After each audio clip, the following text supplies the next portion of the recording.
আওয়ামী লীগের এমপি মন্ত্রী ও ঘনিষ্ঠজনদের দুর্নীতি, লুটপাট লুকিয়ে রাখার জন্যই বাংলাদেশ ব্যাংকে সাংবাদিকদের প্রবেশ নিষেধাজ্ঞা দিয়েছে বলে মন্তব্য করছেন বিএনপির সিনিয়র যুগ্ম মহাসচিব অ্যাডভোকেট রুহুল কবির রিজভী। রোববার ২৮ এপ্রিল নয়াপল্টন বিএনপির কার্যালয়ের সামনে সাবেক ছাত্রদল ও স্বেচ্ছাসেবক দলের নেতাদের আয়োজনে খালেদা জিয়া, হাবিবুর নবী খান সোহেল ও আব্দুল কাদের ভূঁইয়া জুয়েল সহ কারাবন্দীদের মুক্তির দাবিতে বিক্ষোভ মিছিল শেষে সমাবেশে তিনি এসব কথা বলেন।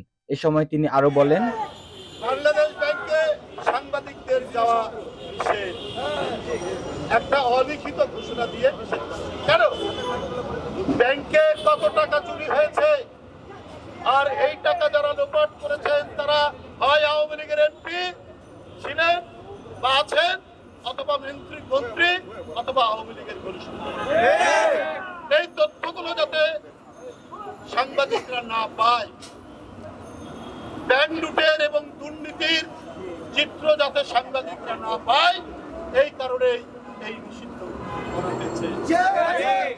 কারণ যারা অপরাধী তারা পাপকে লুকিয়ে রাখতে চায়, তাদের লুটপাট আর দুর্নীতির পাপ ঢেকে রাখার জন্যই গণমাধ্যমের সাংবাদিকদের উপর নিষেধাজ্ঞা জারি করা হয়েছে। বাংলাদেশ ব্যাংককে তারা যেন করতে না পারে। আমি এর তীব্র নিন্দা জানাই।